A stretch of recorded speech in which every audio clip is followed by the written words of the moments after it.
Vaste sujet, comme on dit toujours. Il y a un grand débat, évidemment, qui n'est pas récent, hein, qui remonte en gros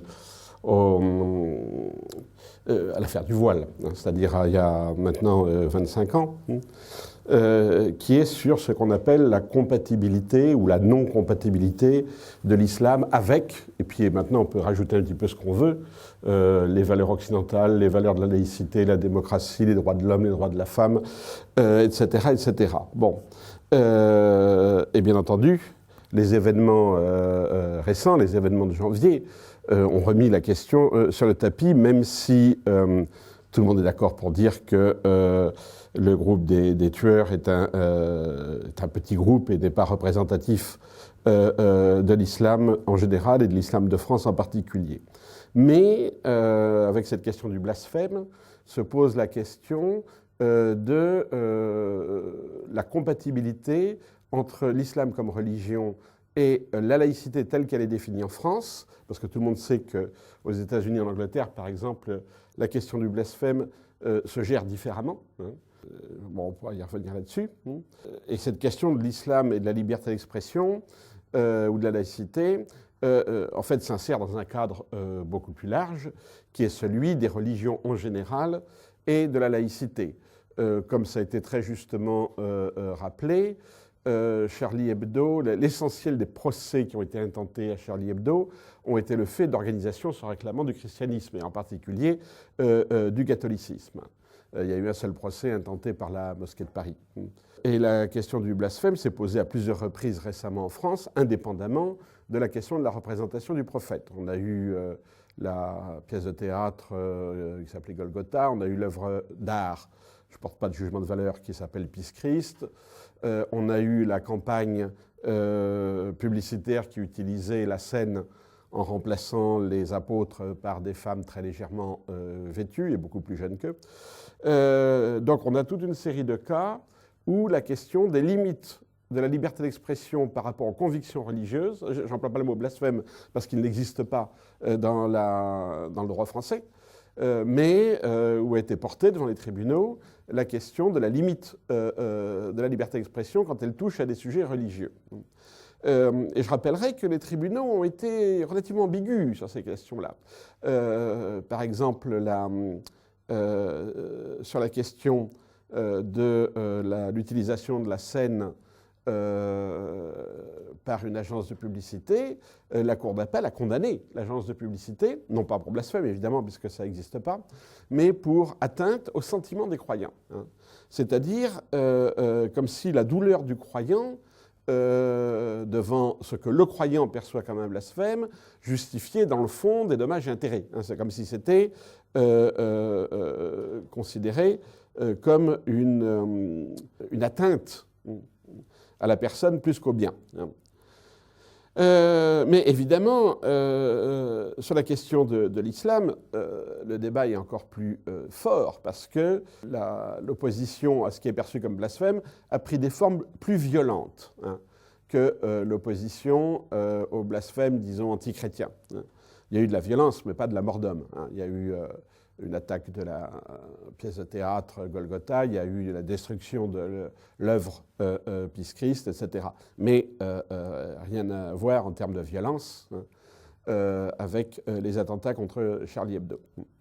Donc, je tiens à le dire là-dessus, à insister là-dessus, c'est pas seulement une question de l'islam. Hein. L'islam pose, enfin, certains musulmans posent de manière exacerbée un débat qui est récurrent sur les limites de la liberté d'expression et sur la place du religieux dans la société. Et ce débat est exacerbé par la laïcité française. Hein. Et je vais revenir là-dessus. Alors, on a donc deux points d'abord. Ce que j'appelle le présupposé théologique et deuxièmement, la laïcité comme idéologie. Le présupposé théologique veut qu'une religion, quelle qu'elle soit, hein, ne puisse s'adapter à un environnement, disons, séculier ou à la démocratie que par une réforme théologique. Vous avez, depuis des années, une demande de réforme de l'islam. Parfois, c'est exprimé en ces termes-là.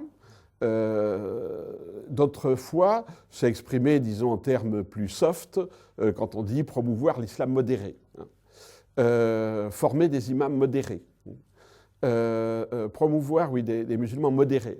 Le problème, c'est qu'est-ce que c'est que la modération en religion? Qu'est-ce qu'une théologie modérée? Est-ce qu'il existe une théologie modérée?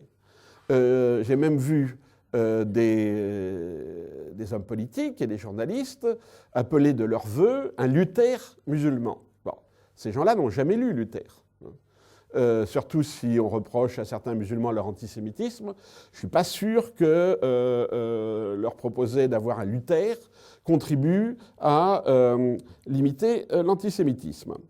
Luther et Calvin étaient des gens qui, théologiquement, surtout Calvin, étaient très violents en termes de théologie. Ce n'étaient pas du tout des gens du compromis. Les calvinistes, c'est vraiment le tout ou rien.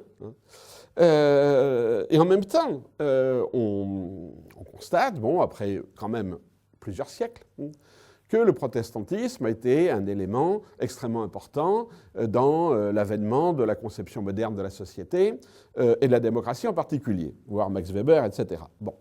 Mais ça n'a rien à voir avec la théologie. Hein. Il faut... D'ailleurs, Max Weber lui-même, lui fait dire des choses qu'il n'a pas dit. Il n'a jamais dit que le capitalisme avait pour origine le calvinisme, ce qui aurait été une ânerie. Il a dit qu'il y avait des affinités électives entre le capitalisme et le calvinisme, ce qui n'est pas du tout la même chose. Weber n'a jamais établi de lien de causalité entre, disons, une sensibilité religieuse et un phénomène sociopolitique.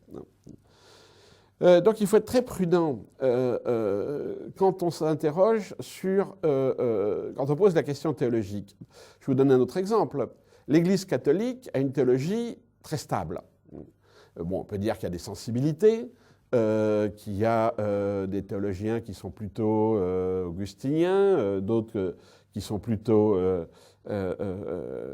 pélagiens ou autres, mais en gros, l'Église catholique a veillé farouchement sur l'intégrité du dogme. Hein. Donc s'il y a une religion qui a fait la police de la théologie, c'est bien l'Église catholique. En plus, elle avait les moyens institutionnels de le faire.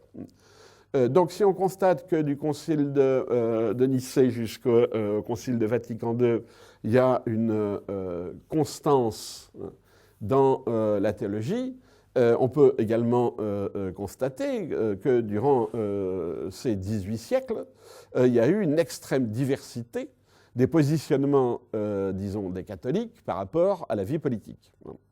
Donc, par exemple, ceux qui disent le catholicisme accepte la laïcité parce qu'il est écrit « rendez à César ce qui est à César », ça n'a aucun sens.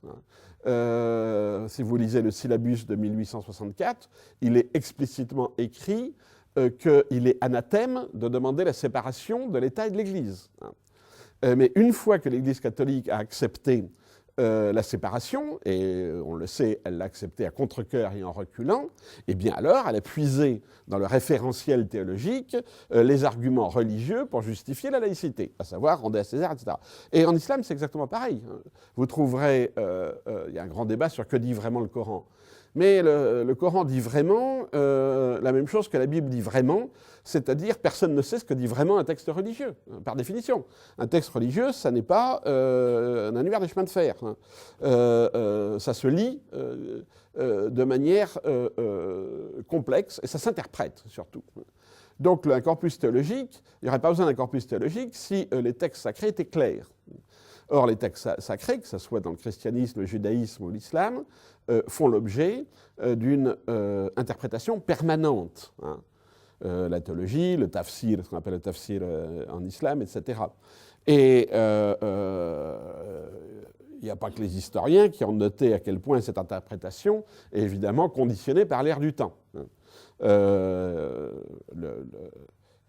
islam, par exemple, il y a les dits du prophète, hein, les hadiths. Ça fait très longtemps que les historiens musulmans eux-mêmes ont remarqué qu'on faisait dire au prophète des choses un peu différentes en fonction, bien sûr, des événements politiques.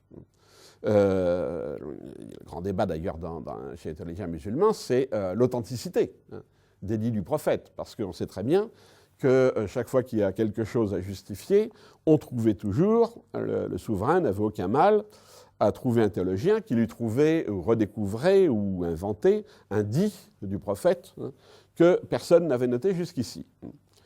Donc il y a en fait une grande souplesse, je dirais, des instruments théologiques pour les adapter à l'ère du temps, en islam comme ailleurs.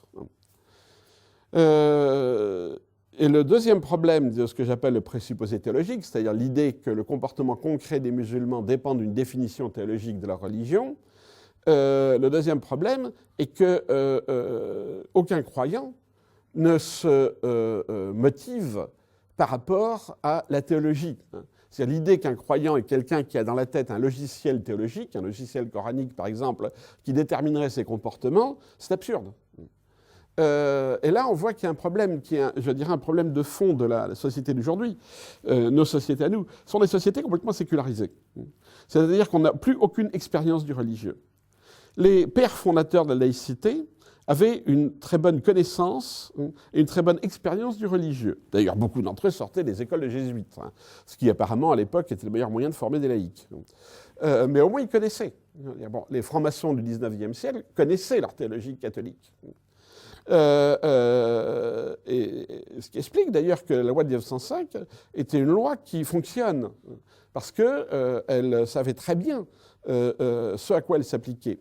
Or, aujourd'hui, on n'a plus aucune, enfin, en général, culture religieuse.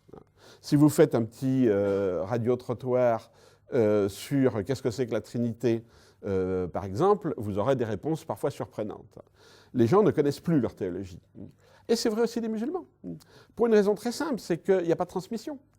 Les parents, quand on prend les immigrés, enfin les enfants d'immigrés de deuxième, troisième génération, leurs parents ne leur ont pas transmis l'islam. Ils leur ont peut-être transmis une vague culture musulmane, mais sans aucune réflexion sur qu'est-ce que c'est que la pratique religieuse.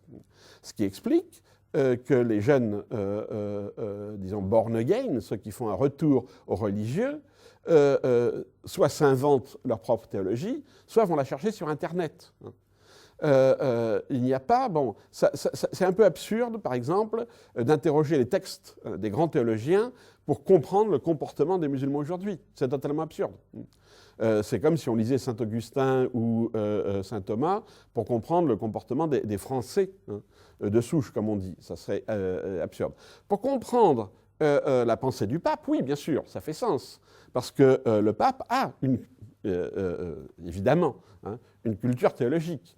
Mais le citoyen lambda, qu'il se réclame du christianisme ou de l'islam, n'a pas de culture théologique. Je vous renvoie au fameux... c'est un questionnaire qui avait fait la vie il y a quelques années. Alors la première question, c'était êtes-vous catholique ? Bon... Et ensuite, on prenait ceux qui avaient répondu oui. Croyez-vous en Dieu? Alors déjà, il n'y avait plus que 80% qui croyaient en Dieu. Après, on leur demandait croyez-vous en la virginité de Marie? Et là, la proportion de catholiques disant croire en la virginité de Marie chutait à 20%. C'est-à-dire que l'étiquette religieuse ne correspond absolument pas à une connaissance théologique. Alors on dit oui, mais ça correspond à une culture. Et là aussi, ça pose un problème. Dans quelle mesure une culture est-elle de la religion froide? Et de quelle culture parle-t-on? Culture des pays d'origine? Alors oui, il y a une culture marocaine, il y a une culture algérienne, sans aucun doute. Mais qu'est-ce que c'est qu'une culture musulmane de deuxième et troisième génération en France? Il n'y en a pas. C'est pas une culture. Ça explique le succès du salafisme, c'est-à-dire d'une forme de religiosité qui se base sur un système normatif parfaitement explicite. C'est-à-dire qui ignore totalement, un, la théologie, et deux, toute la dimension de spiritualité, pour transformer la religion en un manuel de pratique quotidienne. Si le salafisme aujourd'hui a autant de succès, c'est très précisément parce qu'il se déploie sur une déculturation et de l'islam et des jeunes d'aujourd'hui. Donc on ne peut pas, si vous voulez, enfin c'est un débat qui ne sert pas à grand-chose, de s'interroger sur que dit l'islam sur la laïcité? D'abord, l'islam ne dit rien sur la laïcité, bien entendu. La laïcité, c'est un concept quand même moderne. La Bible ne dit rien sur la laïcité. Elle dit, le christianisme comme l'islam parle du monde, il parle de la société, il parle de l'empereur, du roi, mais ils n'ont rien à dire par définition sur ce que pourraient être ces concepts extrêmement modernes que sont ceux de sécularisme et de laïcité. Ça, c'est le premier point, le problème du présupposé théologique. Le deuxième point, c'est qu'est-ce que la laïcité? Parce qu'évidemment, se demander dans quelle mesure les musulmans s'adaptent à la laïcité suppose qu'on sache de quelle laïcité on parle. Et là, pour rester dans un cadre français, il y a deux laïcités. Il y a la laïcité de la loi de 1905 et il y a la laïcité telle qu'elle est aujourd'hui défendue. La loi comme vous le savez, le mot laïcité n'apparaît dans la Constitution qu'en 1946. La loi de 1905 ne parle jamais de laïcité. Et par ailleurs, elle ne parle jamais de religion. La loi de 1905 parle des cultes. Et la loi de 1905 porte sur l'organisation des cultes. Elle proclame, premièrement, la séparation de l'État et de l'Église, de la neutralité, j'insiste là-dessus, de l'État, et trois, elle tente de gérer très concrètement la pratique des cultes. C'est-à-dire que la laïcité de la loi de 1905 ne signifie absolument pas que la religion est une affaire privée. Jamais. Et aussi pour une raison très simple, si la religion est une affaire privée, alors il n'y a pas besoin d'une loi. Il n'y a pas de loi pour légiférer la pratique privée. Donc la loi s'interdit de dire quoi que ce soit sur les convictions, sur la pratique privée, et la loi s'intéresse exclusivement, ce qui est tout à fait normal, à la pratique de la religion dans l'espace public. Alors je ne veux pas vous faire une description de la loi de 1905, mais elle reconnaît la légitimité de la pratique religieuse dans l'espace public. Par exemple, les sonneries de cloche, les processions, tout ça c'est parfaitement admis. Donc par exemple, les gens qui disent que la prière dans la rue est contraire à la laïcité française, c'est pas vrai. Par contre, ce que dit la loi de 1905, c'est quand une manifestation religieuse doit être organisée dans l'espace public, alors il y a une procédure à suivre, qui est déclaration à la mairie, éventuellement demande d'autorisation, et où il y a un certain nombre de limitations. Les sonneries de cloche sont autorisées, mais pas n'importe comment. Les tribunaux ont ajouté à la loi de 1905 une jurisprudence qui fait en gros qu'il n'est plus possible de sonner les cloches avec des églises nouvelles et que la sonnerie de cloche ne se justifie que quand il y a une tradition de sonner les cloches. Et maintenant, on sait qu'avec le phénomène des néo-urbains, les tribunaux sont de plus en plus inondés de demandes faites par de bons Français d'arrêter de sonner les cloches, parce que ça gêne. C'est intéressant d'ailleurs parce que les procès se font à la fois contre les cloches et les coqs. Les deux ayant le culot de faire du bruit à 4 heures du matin. Les coqs ont gagné. Les cloches, c'est plus nuancé. Donc, encore une fois, cette loi de 1905 est au contraire, je dirais, une reconnaissance de la légitimité du religieux. Un exemple très classique, la loi de 1905 impute à l'État la charge d'organiser les aumôneries là où les citoyens sont, j'allais dire, ne peuvent pas sortir, sont assignés à résidence, c'est-à-dire la prison, l'armée, les hôpitaux et les internats. Et dans ces 4 cas, l'État a obligation d'organiser la pratique religieuse. Donc quand on nous dit aujourd'hui pas de pratique religieuse dans l'espace public, c'est une autre laïcité. Et une laïcité qu'on voit apparaître à la fin des années 90, c'est une laïcité définie comme un système de valeurs.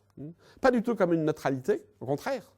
C'est une laïcité qui se présente comme une idéologie. Bon.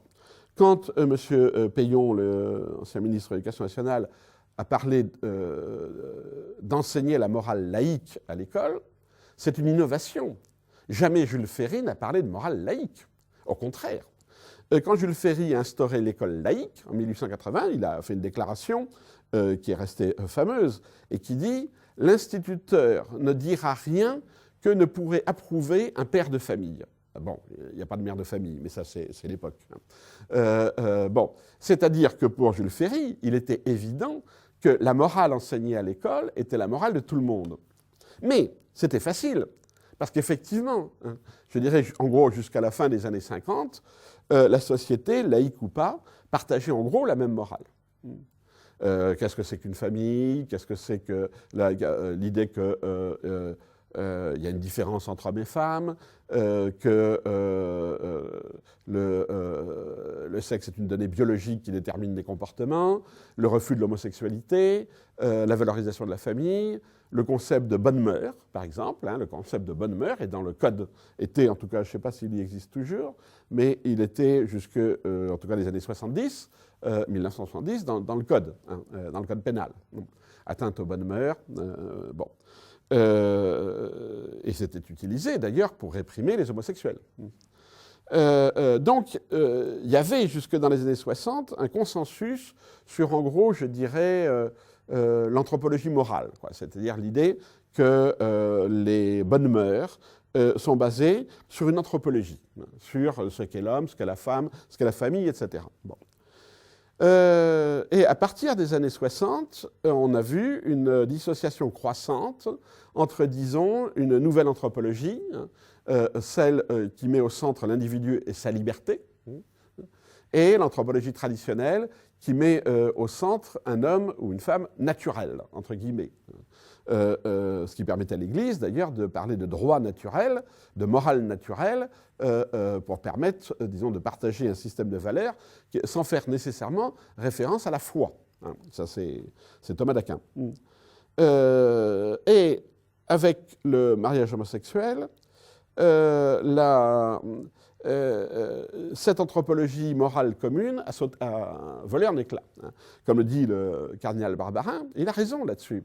Le mariage pour tous est un changement de paradigme anthropologique. Et oui, de même que la procréation artificielle, de même que la gestation par autrui, etc., de même que la théorie du genre, c'est effectivement une reconstruction d'un paradigme d'humanité indépendant des données naturelles. Bon, c'est un fait. On peut approuver, désapprouver, mais c'est un fait. Donc on a aujourd'hui une laïcité qui n'est plus, disons, qui définit des valeurs qui ne sont plus partagées par les religieux. Et ce n'est pas seulement la question de l'islam. Je dirais que l'islam, il y a une visibilité plus grande, parce que la pratique religieuse musulmane est à la fois plus récente et plus exigeante, donc elle est plus visible. Mais la Manif pour tous est un très bon exemple du refus d'une partie de l'opinion publique, précisément de se reconnaître dans ces valeurs de la laïcité d'aujourd'hui. Donc il faut voir les choses, si vous voulez, dans un contexte plus transversal que celui de la question musulmane.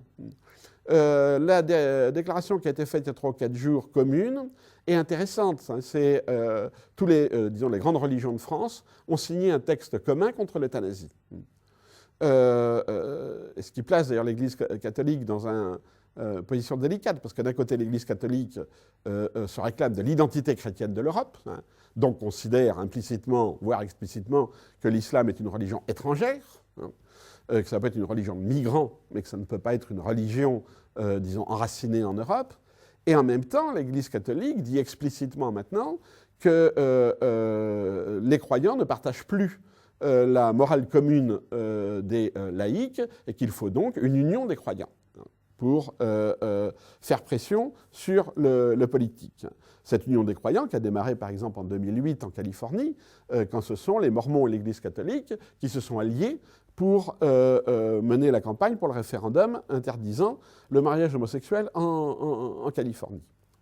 Alors, donc vous voyez, on a 2 questions de fond qui sont, 1, celle de la pratique dans l'espace public, et 2, celle des valeurs. Et comment le problème se pose par rapport à l'islam. Je dirais, pour ce qui est des pratiques, dans le fond, le modèle des musulmans, c'est le modèle juif, des juifs croyants, bien sûr, des juifs croyants et pratiquants, parce que les demandes de pratique sont de même type, alimentaires en particulier. Puis la question des fêtes religieuses non reconnues, etc., etc. Et donc, je dirais, il y a déjà un modèle d'intégration de pratiques religieuses qui peuvent être très strictes. Kasher, c'est autrement plus strict que le halal, dans un espace séculier et républicain. Ces compromis, ils sont très variés et complexes. Ils peuvent être effectivement une séparation entre privé et public. Ils peuvent être la création d'espaces communautaires, les écoles par exemple, où là on aura effectivement un régime alimentaire particulier, un enseignement religieux, etc. Je remarquais d'ailleurs que pour le catholicisme aussi, on a ces créations d'espaces totalement religieux, qui sont par exemple les monastères. Les monastères aujourd'hui sont dans le paysage, dans tous les sens du terme. Mais il ne faut pas oublier que la constituante avait plus que voulu, la constituante avait fait une loi en 1791 ou 90 pour interdire les ordres monastiques, avec un argument qui est un argument républicain toujours mis en avant. C'est-à-dire que les moines ne sont pas intégrés à la société, ils ne sont pas intégrés à la vie politique comme citoyens puisqu'ils ont fait vœu d'obéissance. Donc ils ont abandonné leur libre arbitre. Vous remarquerez que c'est exactement l'argument, par exemple, pour s'opposer au voile. Que le voile est un signe d'aliénation féminine et que donc ce sont des femmes qui sont perçues comme renonçant à leur libre arbitre de femme. Donc c'est un vieil argument. On ressort aujourd'hui sur l'islam des arguments qui ont été utilisés contre les catholiques, contre les juifs aussi, par exemple la double allégeance, la double loyauté. Mais tout ça pour dire que l'islam de ce côté-là ne vient pas sur un terrain vierge. Elle vient sur un terrain qui a effectivement été, à partir du souhait de table rase qui était celui des constituants de 1790, on a eu toute une restructuration des rapports entre religion et politique qui sont complexes et qui aboutissent finalement à un résultat de compromis. Pour la loi 1905, bon, je rappelle que l'Église catholique l'a refusé, et pour plusieurs raisons. Mais une des raisons fondamentales, c'était que la loi de 1905, dans sa version de 1905, ne reconnaissait pas la spécificité de l'Église catholique. Elle ne reconnaissait pas la hiérarchie. Et donc, les curés étaient dans le fond des sortes de présidents d'associations religieuses, c'était des présidents de paroisse. Bon. Ce que l'Église catholique ne pouvait pas admettre. Et en 1921 ou 1923, il y a eu un amendement qui fait que l'État a reconnu le privilège de l'évêque, le privilège hiérarchique de l'évêque, à savoir que c'est l'évêque qui nomme les curés, et donc l'évêque peut demander l'éviction d'un curé par la force publique d'une église qu'il occuperait contre la volonté de sa hiérarchie. Bon. De même sur la question de l'égalité des sexes, qui est une question intéressante, il n'est pas question de demander, d'exiger que l'Église catholique ouvre le sacerdoce aux femmes. Certains l'ont demandé. Mais quand on voit par exemple que, quand M. Pierre Jox ou Chevènement ont monté le Corif, ils ont exigé qu'il y ait une femme qui soit présente, à savoir Dounia Bouzard à l'époque. Bon, les autres ont accepté, mais c'est un type d'intervention de l'État qui pose problème. Parce que le modèle où l'État impose ses valeurs à une communauté religieuse, c'est pas du tout le modèle de la République laïque, c'est pas du tout le modèle démocratique, c'est un modèle gallican. C'est-à-dire c'est un modèle où l'État considère que la théologie est une chose trop importante pour être laissée à une puissance étrangère, à savoir le pape ou l'université d'Al-Azhar, et que c'est l'État qui doit contrôler l'Église ou les religions comme institution, et deux, le contenu théologique. Et on voit qu'aujourd'hui, pour moi, un des problèmes majeurs, c'est que la politique de l'État français par rapport à l'islam est une politique gallicane. On veut organiser l'islam et on veut former l'islam. Ce qui pose deux problèmes de fond, à la fois juridiques et politiques. Juridiquement, un État séculier n'a rien à dire sur la théologie. Par définition, la séparation de l'Église et de l'État veut dire que l'État n'intervient pas dans le débat théologique. Il peut intervenir, encore une fois, en 1905, sur la pratique religieuse dans l'espace public, mais il ne peut pas intervenir sur les présupposés théologiques de cette pratique religieuse. Or, il n'arrête pas. Il n'arrête pas. Donc là, je dirais, la première contradiction profonde, elle est ici. L'État français n'est pas un État libéral. Mais de toute façon, il n'a jamais été libéral. Donc la question ne se pose pas. Mais l'autre problème, et je terminerai un petit peu là-dessus, c'est que ça introduit un décalage entre, dans le fond, ce qui se passe réellement chez les croyants et la manière dont les autorités, et donc par conséquent la presse et beaucoup d'intellectuels, posent le problème. Les autorités, la presse et une grande partie des experts posent la question en termes théologiques et en termes d'institutions. Or, les croyants répondent sur un champ qui est totalement différent, qui est sur le champ de la pratique individuelle. Bon. Si l'islam était communautaire ou communautarisé, on le saurait. C'est-à-dire qu'on n'aurait pas besoin de se poser des questions sur la représentation de l'islam en France. On aurait une représentation, tout simplement. On n'en a pas. Bon. Donc, au lieu de se poser des questions métaphysiques, il faut se poser des questions simplement sociologiques. S'il n'y a pas de représentation de l'islam en France, c'est qu'il n'y a pas d'islam de France. C'est qu'il n'y a pas une communauté de musulmans qui pourrait s'entendre pour nommer, quelle que soit la manière dont ils sont nommés, ou reconnaître des représentants légitimes. C'est qu'on a donc une société, une population musulmane très atomisée, très individualisée. Si on part de ce présupposé-là, on voit qu'il n'y a pas de problème avec la laïcité. Bon. Les demandes de mosquées, par exemple, sont toujours des demandes locales, de mosquées de quartier, pas de grandes cathédrales, ni etc. La demande de financement est un faux problème. La plupart des associations ne demandent pas de financement. Elles demandent qu'on leur facilite les démarches administratives, ce qui n'est pas du tout la même chose, et ce que la loi de 1905 autorise. Elles demandent qu'on ne fasse pas d'obstacles indus. Par exemple, en opposant des plans d'urbanisation qui n'existent que le lendemain du jour où la demande de construction de mosquée a été faite, bon, des choses comme ça. Mais ça ne pose aucun problème. L'idée que la mosquée doit être financée par les fidèles ne pose aucun problème aux fidèles. Et même je pense d'ailleurs qu'il faut aller en ce sens-là, parce que sinon les financements viennent de l'étranger, ce qui veut dire qu'on a un contrôle de l'islam de France par des puissances étrangères, et en fait très concrètement par des gouvernements. La demande de nourriture peut très bien se faire dans des compromis, par exemple qu'il y ait le menu végétarien à l'école. Il n'y a aucune obligation d'avoir un menu halal ou kasher. Par contre, avoir un menu végétarien peut satisfaire toute une variété de citoyens qui va du végétarien aux juifs pratiquants, etc. Et on voit comment très concrètement, localement, les musulmans, quand je dis musulmans, je parle des croyants et pratiquants, je ne parle pas du musulman nominal, montent leur affaire, s'arrangent. Certaines demandes qui sont mises en avant comme une salle de prière à l'université, sont des demandes d'abord qui sont très minoritaires et qui sont faites aussi par des jeunes qui ont envie de... C'est une forme de militantisme. Ce n'est pas une demande pour qu'on mette un service à leur disposition, c'est une demande ici qui est revendicatrice. Bon. Et qui effectivement, à cet autre-là, peut être parfaitement refusée. Et donc on va vers ce que Charles Taylor appelle l'accommodement raisonnable. C'est-à-dire, sur la plupart des cas, on peut s'entendre.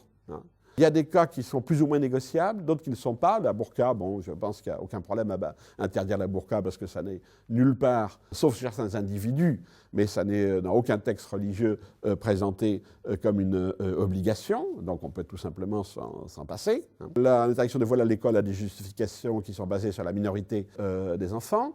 Par contre, l'interdiction du voile à l'université ne fait aucun sens. Moi, quand j'étais étudiant de philo, bon, j'avais une bonne sœur en cornette à mes côtés, personne ne s'est jamais plaint.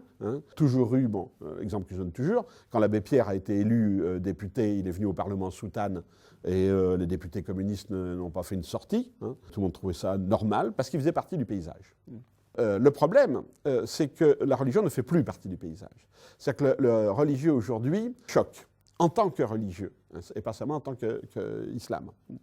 Et c'est là que bute justement cette théorie de l'accommodement raisonnable.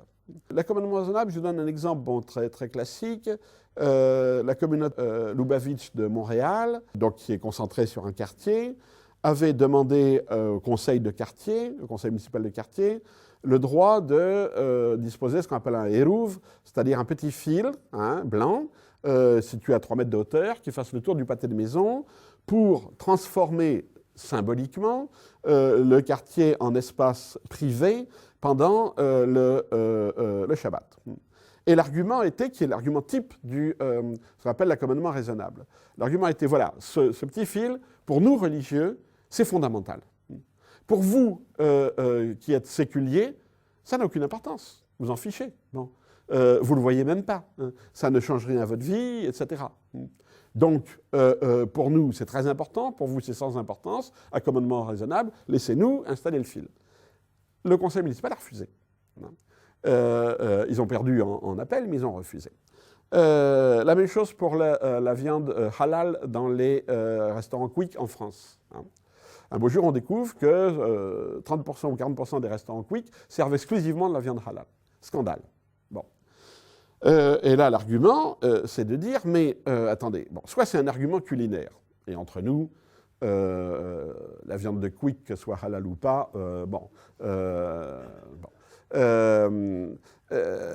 donc, si ce n'est pas un argument culinaire, le caractère halal est indifférent pour un croyant, pour un non-croyant, et il est extrêmement important pour un croyant. Donc, accommodement raisonnable. Bon, le non-croyant s'en fiche, et le croyant, il a ce qu'il veut.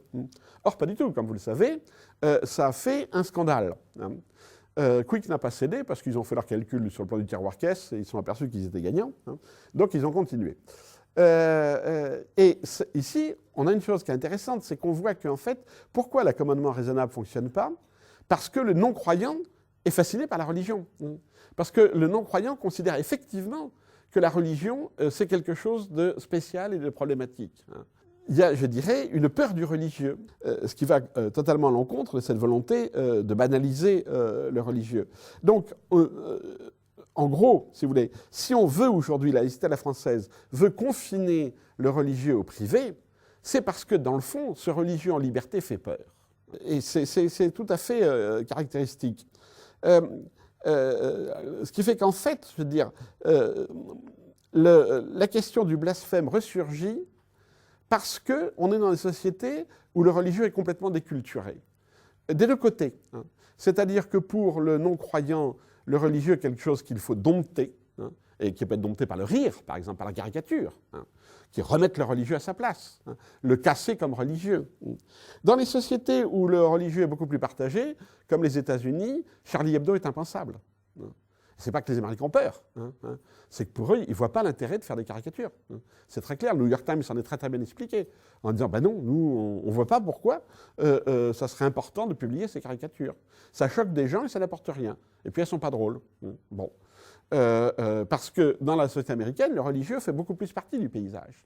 Dans les sociétés extrêmement sécularisées, il apparaît comme incongru, bizarre et menaçant. Mais inversement, pour les croyants, la déculturation de leur propre religion les crispe sur les symboles religieux. Dans un islam qui est culturé, entre guillemets, on a beaucoup de manifestations, on peut appeler ça folklorique, culturel, tout ça, qui jouent avec les religieux. Bon, un exemple que je donne dans mon livre, c'est il y a eu un grand scandale au Maroc en 2008, je crois, 2006, parce que soudainement circulait sur Internet un film d'un mariage homosexuel, bon, au Maroc. Scandale, la police est venue, les gens ont été arrêtés, poursuivis pour blasphème, etc. Et en fait, l'histoire, c'était que ce n'était pas du tout un mariage homosexuel, c'était un rite de guérison traditionnelle sur la tombe d'un saint, hein, où un homme se déguise en femme. Hein.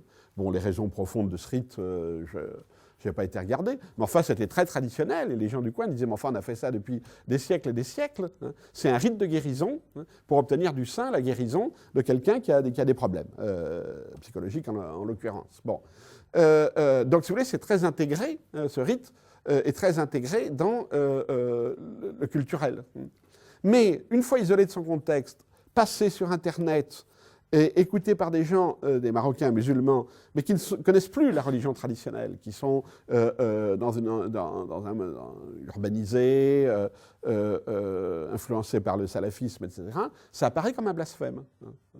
comme un crime, parce que justement, il n'y a plus d'enracinement culturel. Donc je dirais, les sources d'attention aujourd'hui, ce n'est pas du tout la théologie traditionnelle, qu'elle soit chrétienne ou islamique, c'est cette espèce de divorce brutal entre religion et culture qui fait qu'on ne domestique plus le religieux des deux côtés, à la fois de la part du croyant, qui peut passer au fanatisme, c'est-à-dire à la défense hors contexte de ce qu'il perçoit comme un symbole religieux, et le non-croyant qui voit effectivement le religieux comme le surgissement brutal, donc violent, de l'irrationnel. Je vous remercie.